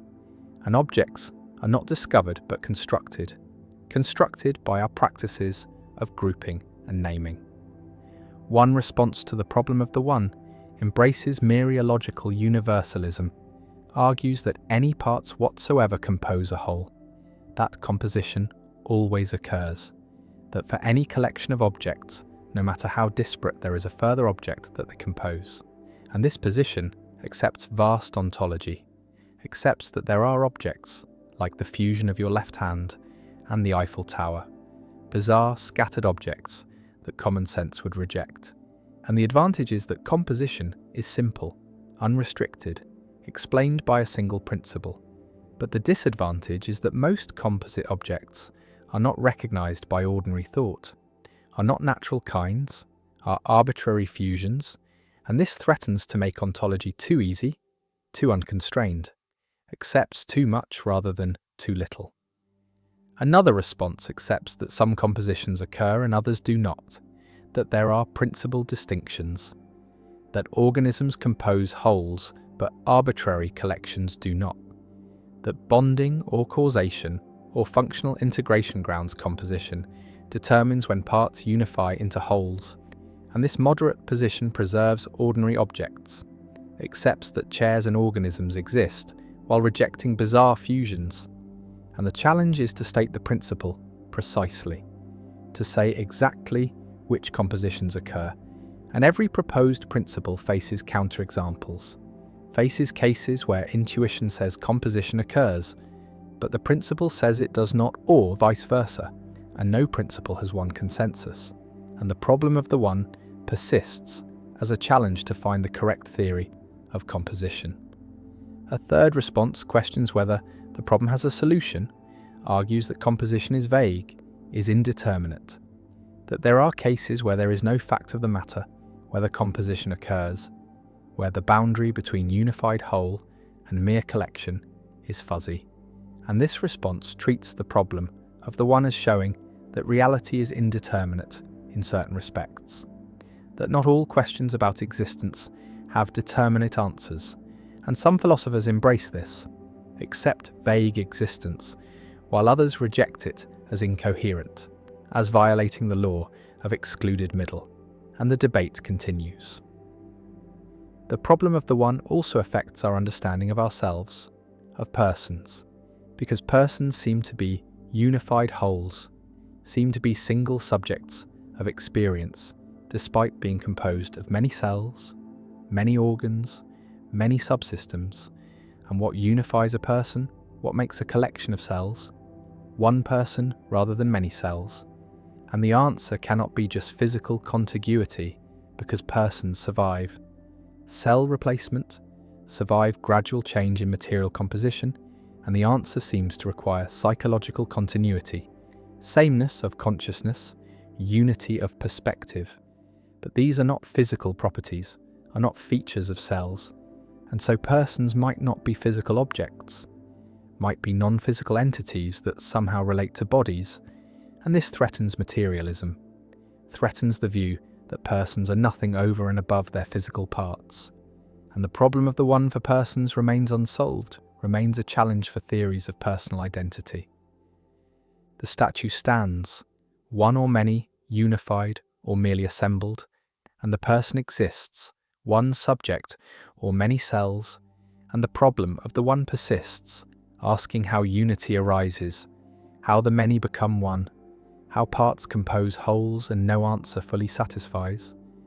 No theory explains unity without mystery, without positing irreducible relations or denying obvious unities, and the problem endures as a central puzzle in metaphysics, a challenge to explain what we take for granted, that objects are singular, are unified, are more than mere heaps of parts, and perhaps unity is primitive, is inexplicable, is something we must accept without analysis, or perhaps unity is illusory, is imposed by mind on parts that remain forever separate, and the problem remains, ancient and unresolved, a permanent fixture in ontology. The phantom limb. Paradox, why missing body parts still feel present. A soldier loses an arm in combat. The limb is amputated, no longer exists, no longer is connected to the body, and yet the soldier feels the arm, feels it present, feels sensations in fingers that are not there, feels the arm moving, feels it itching, feels pain in the missing hand. And this sensation is vivid, is compelling, is indistinguishable from sensations in real limbs. And this is the phantom limb phenomenon experienced by the vast majority of amputees, where missing body parts continue to be felt, continue to be represented in consciousness, And the paradox is that the brain maintains a representation of a limb that no longer exists, continues to generate sensations attributed to that limb, continues to include it in the body schema, despite clear evidence from vision and from direct inspection that the limb is absent. And this persistence reveals something deep about how the brain constructs body representations, shows that body schemas are not simply reflections of current physical structure, but are neural constructs that can outlive the body parts they represent. And phantom limbs demonstrate that the sense of embodiment is generated centrally, is maintained by brain processes that do not require peripheral input. And the phenomenon raises questions about the relationship between body and brain, about how sensations are localized, about what it means for a body part to be yours when that part no longer exists. Imagine the experience from the inside. You lost your hand months ago. The physical hand is gone, and yet you feel it. Feel the fingers, can feel yourself making a fist, opening the hand, moving fingers that are not there. And these phantom movements feel exactly like real movements, involve the same motor intentions, the same kinesthetic sensations. And sometimes the phantom hand is in uncomfortable positions, cramped or twisted, and you cannot move it, cannot relieve the discomfort. And this frozen phantom is intensely frustrating, is painful, because you feel the limb but cannot control it, cannot adjust it. And the pain is real, is neurological, is generated by the brain but is felt as coming from the missing hand. And this localization is puzzling because there is no hand, no physical location where the sensations could be occurring. And yet the sensations are localized there, are felt as arising from a specific spatial location that happens to be empty. The phantom limb phenomenon reveals that body representations are maintained in the somatosensory cortex, in the motor cortex, in the parietal lobe, and these representations do not simply disappear when a limb is removed, do not automatically update to reflect the new body configuration, and instead the neural circuitry that represented the limb continues to be active, continues to generate activity patterns that are interpreted as sensations in the missing limb, and this persistent activity is what creates phantom sensations, is what maintains the feeling of presence and understanding. This has led to treatments, has led to therapies that attempt to reorganize the somatosensory cortex, to reduce phantom pain by providing feedback that the limb is gone, and mirror therapy, where amputees use mirrors to create the visual illusion that the missing limb is present, has proven effective, helps reduce pain and unfreeze frozen phantoms by providing visual feedback that allows the brain to update its body representation. Visualize the somatosensory cortex as containing a map of the body, a homunculus where different regions represent different body parts, and this map is established during development, is maintained throughout life, and when a limb is amputated, the corresponding region of cortex does not simply go silent, does not become inactive, and instead neighbouring regions begin to invade, begin to colonize the deferented cortex, and inputs from the face or from the remaining arm begin to activate what was formerly hand cortex. And this reorganization is rapid, occurs within weeks and creates strange effects. Touching the face can produce sensations in the phantom hand, stroking the cheek can feel like stroking the missing fingers, and this shows that the cortical representation has been invaded, that face inputs now activate hand cortex, and the sensations are still localized to the phantom because the activity occurs in hand cortex, and the brain interprets activity in hand cortex as indicating sensations in the hand regardless of the actual source of the activity. The phantom limb paradox challenges the idea that sensations are simply caused by peripheral stimulation, shows that sensations can be generated centrally, can arise from brain activity without corresponding peripheral events. And this has implications for understanding pain, for recognizing that pain is not simply a signal from damaged tissue, but is a constructed experience that can occur without tissue damage and chronic pain. Phantom pain, neuropathic pain, are all examples of centrally generated sensations, are pains that arise from neural processes rather than from peripheral injury. And understanding phantom limbs helps understand these pain conditions, helps develop treatments that target the central nervous system rather than the periphery. The phenomenon also raises philosophical questions about the extended mind, about whether the body is part of the mind or is merely a tool used by the mind, and phantom limbs suggest that the body representation is part of the mind, is a core component of self-representation, and the representation persists even when the body part is gone. And this shows that the mind includes representations of the body, includes body schemas that are not simply passive reflections of physical structure, but are active constructs that shape experience. And the phantom limb is a representation without a referent, is a body part in the mind, but not in the world. And this dissociation shows that minds represent bodies, and representations can outlive what they represent. One variant of phantom limbs occurs in congenital amputees, people born without limbs, and some congenitally limbless individuals report phantom limbs, report feeling limbs they never had. And this is surprising, suggests that body schemas are not entirely learned, are not simply acquired through experience with actual body parts, but have some innate component, are partly specified by genetic programs that establish expected body structure. And when these programs run, they generate representations of limbs, even when those limbs never existed. And this shows that body schemas are not simply empirical generalizations from sensory experience, but are structured expectations about what bodies should be like. And the brain generates these representations even in the absence of corresponding body parts.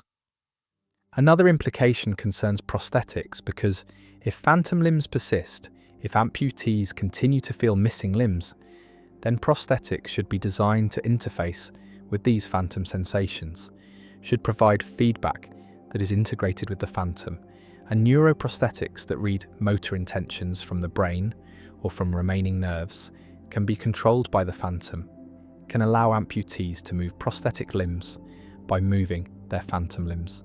And this creates a seamless interface, allows natural control, and the phantom limb, rather than being a problem, becomes a solution, becomes the interface between brain and prosthetic.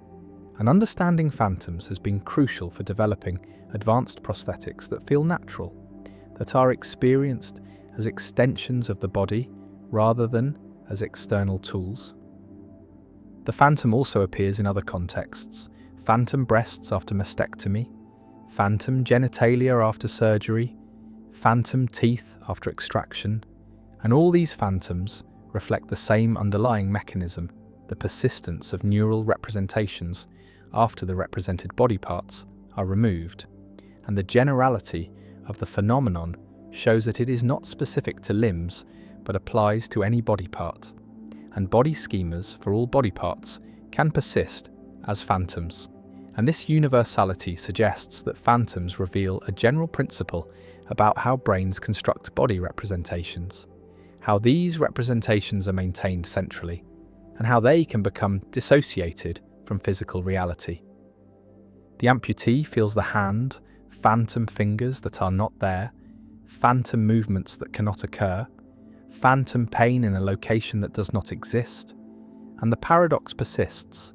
The brain maintains a representation despite the absence of the represented, and phantom limbs reveal that bodies are represented in brains, that these representations are stable, are resistant to updating, are constructed during development and maintained throughout life, and removal of body parts does not remove their representations, and the phantom remains, felt but not present, localized but not located, moving but motionless.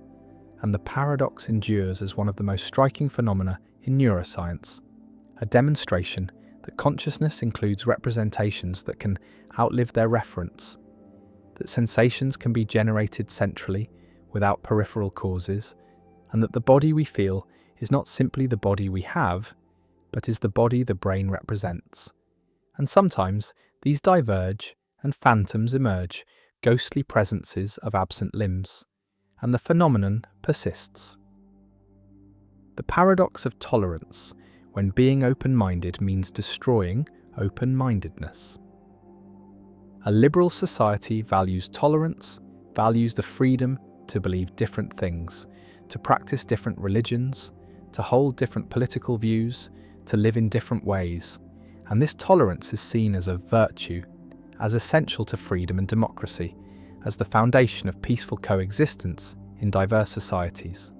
And the principle seems clear: we should tolerate all views and practices, should allow maximum freedom, should not suppress beliefs or ways of life just because we disagree with them. And yet a problem emerges, a paradox first articulated clearly by philosopher Karl Popper in 1945, which asks what a tolerant society should do when faced with intolerance, when confronted by movements that reject tolerance itself, that seek to destroy the open society and replace it with authoritarianism, that demand the right to spread hate and silence opposition. And if the tolerant society tolerates these intolerant movements, if it grants them freedom to organize and spread their views, then the intolerant movements will eventually gain power and destroy tolerance itself, will shut down free speech, will persecute minorities, will end democracy, and the tolerant society will have tolerated itself out of existence. And this is the paradox of tolerance, the recognition that unlimited tolerance leads to the destruction of tolerance, that to preserve a tolerant society, it may be necessary to be intolerant toward intolerance, to refuse to tolerate those who would destroy tolerance. Imagine a democracy where free speech is protected, where all political views are allowed, where movements can organize and campaign and attempt to win power through elections.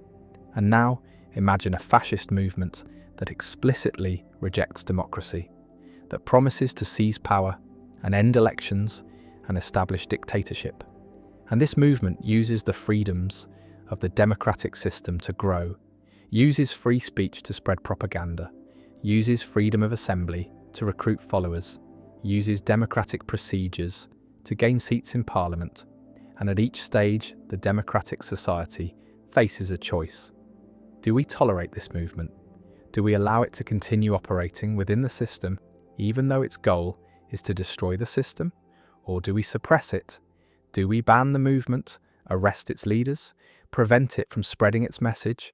And if we suppress it, are we betraying our own principles? Are we becoming intolerant ourselves?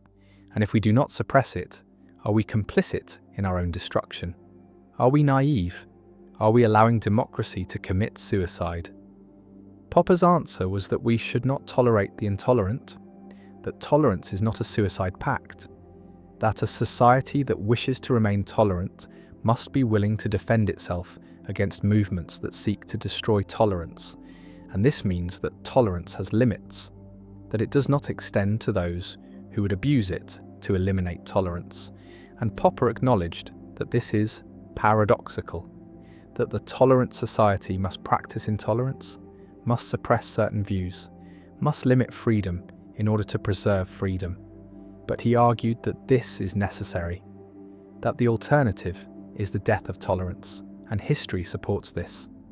Societies that tolerated fascist movements in the 1920s and 1930s saw those movements seize power and establish brutal dictatorships. And the lesson is that tolerance must be defended, that it cannot be absolute, that there are views and movements that cannot be accommodated within a free society because their goal is to end freedom.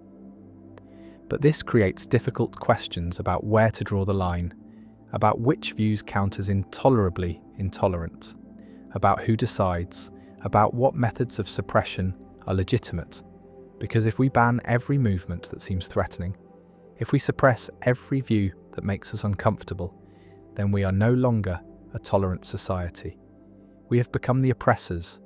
We have done the work of the intolerant for them. And so the paradox is not fully resolved by saying we should not tolerate intolerance, because we need principles to determine what counts as intolerance. What level of threat justifies suppression, and whether suppression means banning speech, banning organizations, arresting people, or merely refusing to engage, refusing to give platforms, refusing to treat intolerant views as legitimate options in public debate. Visualize a spectrum of intolerance. On one end are views that are merely offensive or unpopular, views that challenge prevailing norms, views that make some people uncomfortable. And these views, even if we find them objectionable, should be tolerated in a free society, should be allowed to be expressed and debated, because tolerance means accepting that people will hold views we dislike. And suppressing offensive views is censorship, is the tyranny of the majority, is the opposite of the tolerance we claim to value. And on the other end of the spectrum are movements that actively seek to destroy democratic institutions, that incite violence, that organize to strip rights from minorities, that threaten the basic conditions of a free society. And these movements, Popper argues, need not be tolerated, can be suppressed to protect the tolerant society. But the middle of the spectrum is murky, filled with cases where reasonable people disagree about whether a movement or view crosses the line. And this is where the paradox bites hardest, where we must make judgments without clear rules, where any decision risks either tolerating too much and allowing intolerance to grow, or suppressing too much and becoming intolerant ourselves. Some philosophers argue that the paradox can be resolved through procedural rules, through formal commitments to democratic processes.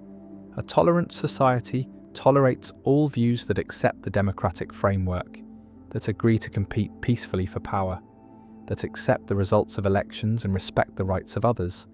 But it does not tolerate movements that reject these procedures, that seek power through violence or intimidation, that refuse to accept electoral defeat. And this procedural approach provides a clear line. Tolerance extends to those who play by the rules, not to those who seek to overturn the rules.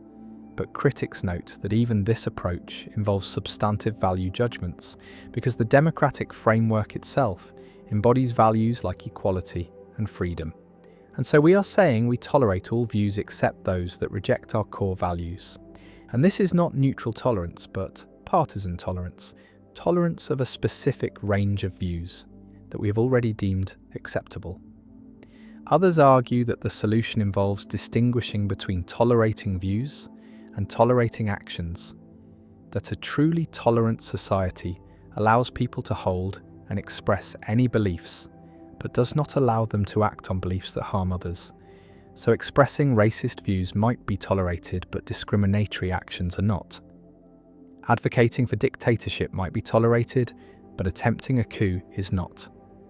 And this distinction seems to preserve free thought and speech while preventing harm, but it faces difficulties because speech can cause harm, hate speech can incite violence, propaganda can radicalize people, and drawing the line between harmless expression and harmful action is not straightforward. And some argue that by the time intolerant movements act, it may be too late, that tolerant societies must suppress intolerant speech before it metastasizes into intolerant action. The paradox also has a psychological dimension, because tolerating intolerance is emotionally difficult, requires accepting that people will spread views you find abhorrent, will organize against values you hold dear, will seek to undermine the society you want to preserve.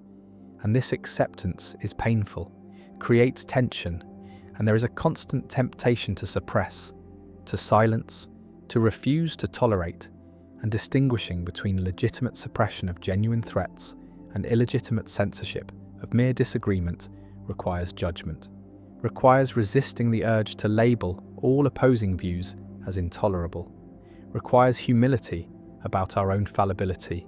And these are difficult virtues to maintain, especially in polarized times when every political disagreement feels existential. The tolerant society stands at the edge, welcoming diverse views, protecting freedom, and watching as intolerant movements test the boundaries, push the limits, demand the right to destroy the very system that protects them.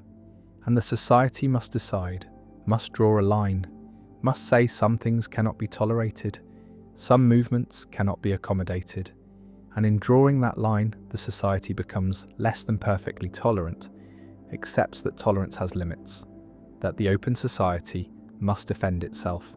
And the paradox does not disappear, but is managed, lived with, navigated through judgment and vigilance. And Popper's warning echoes: unlimited tolerance leads to the disappearance of tolerance, and so tolerance must be limited, must exclude those who would destroy it. And this is not a betrayal of tolerance, but its preservation. Not a contradiction, but a recognition that all principles have boundaries, that values must be defended, and that the truly tolerant society is one that tolerates everything except intolerance. And the paradox remains uncomfortable and unresolved, a permanent feature of liberal democracy, a reminder that freedom is fragile, that it must be actively maintained, and that tolerance for all its virtues is not enough by itself, must be supplemented with vigilance, with judgment, with the willingness to say no, to draw lines, to defend the open society against those who would close it. And the tension persists, always present, always requiring balance, and the paradox endures. The paradox of value: why what we need most costs least. An economist contemplates the nature of value, asks what makes things valuable, what determines worth, and observes a fundamental puzzle: that prices seem disconnected from importance, that markets assign high prices to luxuries and low prices to necessities, that goods essential for human flourishing cost little, while goods that serve vanity or status cost fortunes. And this is the paradox of value, the broader version of the diamond water paradox, the puzzle that spans across all goods and services. And the paradox asks why healthcare is expensive, while entertainment is cheap in some places and the reverse in others, why teachers are paid less than entertainers, why life-saving drugs are affordable in some markets and unaffordable in others, why the allocation of value by markets seems misaligned with human needs, with moral worth, with social importance. And this paradox has troubled economic thinking since ancient times, has been discussed by philosophers from Aristotle to Marx. And while modern economics offers explanations through supply and demand, through marginal utility, through market equilibrium, the paradox retains moral force, retains the sense that something is wrong, that prices should reflect importance, that markets fail to value correctly, and the paradox of value remains a central challenge for defending market allocation, for justifying price mechanisms, for explaining why efficient markets can produce what seem like perverse valuations. Imagine comparing different goods by their importance to human welfare. And air is essential, sustains life, is necessary for survival, cannot be done without for more than minutes. And yet air is free, has zero price, costs nothing. While gold is non-essential, serves no biological function, is desired only for decoration or a store of value. And yet gold is expensive, costs thousands per ounce, and this comparison illustrates the paradox, shows that necessity and price are inversely related, that the most needed goods are often cheapest and the least needed goods often expensive. And this pattern extends across many goods.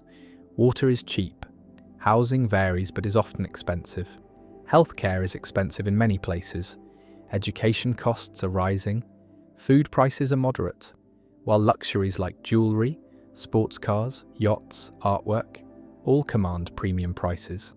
And the pattern suggests that markets value incorrectly, value luxury over necessity, value status over survival. And this creates moral discomfort, creates the sense that market allocation is unjust, is misaligned with human values. The paradox of value demonstrates the tension between exchange value, what markets assign, and use value, what humans need. And Marx emphasized this distinction, argued that capitalism systematically undervalues use value, undervalues goods necessary for life, while overvaluing exchange value, overvaluing goods that serve accumulation. And this misalignment is not accidental, but is structural, is inherent in market systems that allocate based on willingness to pay rather than on need. And those with money can bid up prices of luxuries, while those without cannot bid up prices of necessities. And markets respond to money, not to need. And this explains the paradox. It explains why diamonds are expensive and water cheap.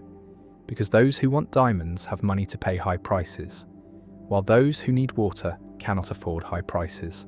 And markets clear at prices that balance supply and demand among those with purchasing power, not among all humans with needs. Visualize the paradox as revealing different concepts of value: economic value, defined by market prices determined by supply and demand, and purchasing power, and moral or social value, defined by importance to human welfare, determined by needs and flourishing. And these two concepts diverge, are not aligned. An economic value is amoral, is neutral about what should be valued, reflects only what is valued by those with money to spend, while moral value judges that some goods are more important than others, that necessities matter more than luxuries, that human needs should be prioritized. And the paradox is the gap between these concepts, is the recognition that markets do not track moral value, do not allocate according to importance. And this gap creates the sense that markets are unjust, are inadequate for distributing goods that matter most. One response to the paradox of value is that markets are efficient, are good at allocating resources to maximize satisfaction of preferences weighted by willingness to pay. And while this may not align with moral importance, it is the best available system, is better than alternatives, like central planning, which face information problems and incentive problems. And markets at least respond to decentralized information about preferences, at least allow individuals to make choices. And efficiency does not require tracking moral importance, requires only that resources go to those who value them most as measured by willingness to pay. And this response accepts the paradox, accepts that markets do not and should not track moral value, argues that moral allocation should be achieved through other means, through taxation and redistribution, through public provision of essential goods, through regulation that ensures access to necessities, and markets should be left to allocate efficiently while other institutions address moral concerns. Another response questions whether the paradox is real, argues that necessities actually are valuable, are provided at low cost because markets are efficient at producing them, because competition drives prices down, and the reason necessities are cheap is that we have solved the production problem, have made them abundant, and abundance is good, is the goal. And the paradox mistakes low price for low value, confuses market price with social importance. And in fact, low prices for necessities mean high consumer surplus, mean people benefit greatly from access to cheap necessities. And this is success, not failure. Is markets working well? Not markets failing. And the paradox dissolves once we recognize that low prices for necessities reflect abundance and efficiency rather than lack of value, and high prices for luxuries reflect scarcity and inefficiency rather than high value. A third response embraces the paradox, accepts that markets misallocate, argues that essential goods should not be left to markets, should be provided through public systems, through universal health care, through public education, through subsidized housing, and markets can allocate luxuries, can determine who gets diamonds and yachts. But necessities are different, require different allocation mechanisms, require ensuring universal access regardless of ability to pay.